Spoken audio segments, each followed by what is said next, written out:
and the food organisations. It's basically brings in genetically modified food, which is incredibly dangerous for people. Genetically modified food is insidious. What people need to understand is that when a person eats genetically modified food, it genetically modifies them. It changes the DNA of the people and the animals that eat this food. And a lot of this food is presented to people as being pest-free. You should grow this because it's pest-free, it's drought-resistant, all of these things. But they fail to see what pest-free means. What pest-free means is that nothing else will eat this food.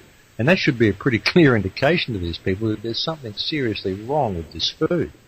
Something's not right with it, that's correct.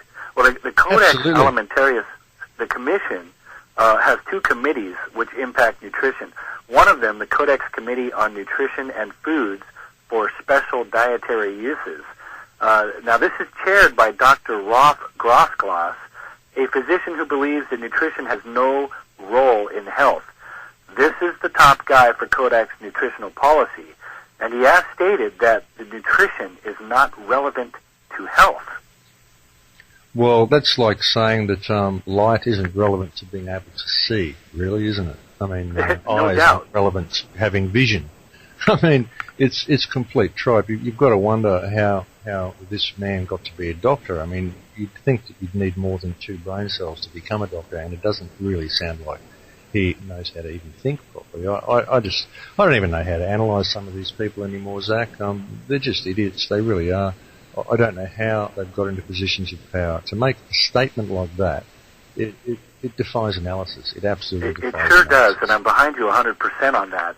I think the corporate media is doing a great job of distracting the masses of the United States.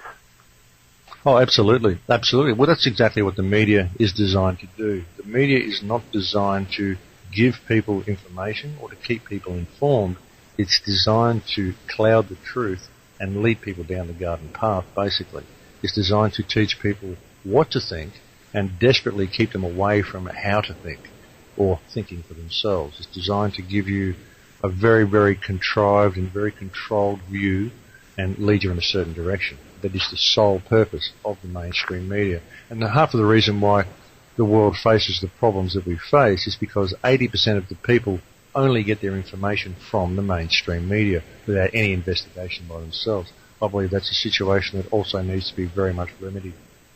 People, turn off your TVs.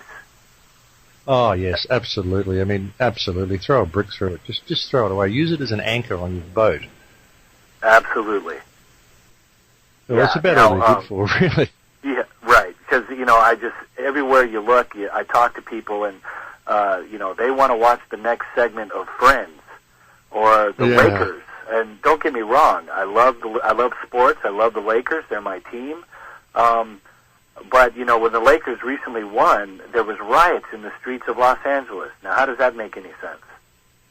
Yeah, well, it doesn't really make a lot of sense at all, does it? It really. I don't even know how to analyse those types of situations. Yeah, so the passion of the people is in the sports. It's in their sitcoms, and of course their mainstream news that's telling about how violent the cities are now, and they keep people living in fear. And it's a battle between love and fear. It looks like. Absolutely, mate. Fear is the main weapon that is used to keep people in the state of control that they're in. And when you really look at our society, you find that the entire society and the whole structure of our society is based on fear. We all have these pyramid structures, even down to your family. A lot of families are sort of pyramids. I mean, even the small business on the corner might be a shoe store, is a pyramid structure. And all of these pyramids work within larger pyramids, and they're all based on fear. All of it is based on fear. And even just fear of paying the bills and fear of having a home to live and fear of putting food on the table, fear of terrorism, fear of war, all of the major fears that we have. But there's also these little fears, just fear in daily life. Fear of your neighbours, fear of putting food on the table, like I said, or fear of being able to pay the rent.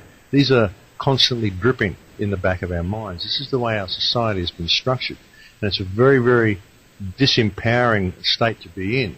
If you can put yourself in a state of unconditional love, you can sort of transcend all of that, and you can see through it. And it's very important for people to put themselves in that state to understand the connection that we all have to each other. I believe that if people do the right thing all the time in all that they do and understand their connection to themselves, to everybody else, to the field around them, to every blade of grass and every drop of water on the earth, you can look and you can find this connection. Field? I missed that. I'm sorry, Zach. Oh, that's quite all right. Is that to say everything around them being the unified field? Well, the unified field. Yeah, I call it the field. Some people call it the matrix. Some people call it the mind of God. Whatever you want to call it, the field of energy that we all belong to. I believe we are all just beings of energy. We're all creatures of light. We are creatures of energy. Everything that exists, everything that you see, everything that you touch, ultimately, when it comes down to a subatomic quantum level, it's just pure energy. Everything is energy. And the reason we are kept in a state of fear is to manipulate this energy field. It keeps us locked into a state of closed-mindedness, of not wanting to look around us and feeling that we're powerless to address the problems that we face. But I believe the problems that we face could be very, very easily addressed if people would simply understand the true power that they have to affect change in the world. Truer words were never spoken, I believe. Maxwell Planck, who's considered to be the founder of quantum theory, talks about everything as a vibration. And that all matter originates and exists only by virtue of a force which brings particle of an atom to vibration. Exactly. That love vibration has a much better vibration to it than a one of fear, which has a very broader vibrational scale. Well, what you'll find is that through the use of the energy of unconditional love, you can literally recode your DNA. This is what true evolution is. Evolution, as described by Charles Darwin, is, well, it's not possible, really. Species don't change into other species. Evolution really is descriptive of consciousness. What we're experiencing right now, I believe, is an evolution in consciousness. That is what's happening. That is what evolution is. You could look at the work of Bruce Lipton, and he explains this very, very nicely in his work. He's virtually proven that the cell of, the membrane of a cell in your body is literally a computer chip. It's designed exactly the same way. It's like a biological chip.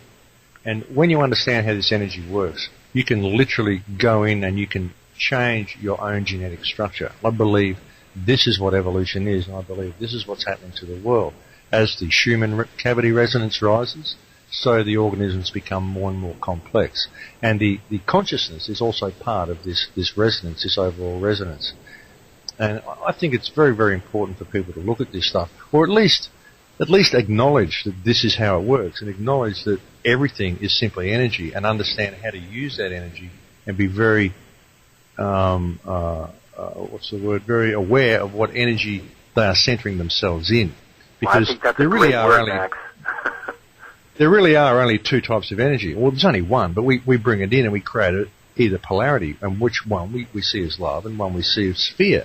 And if we're centered in a state of love, then we can literally shape the energy around us, because our bodies are literally a biological computer. We are a biological computer, and we connect with the field through the electromagnetic field that comes from our heart.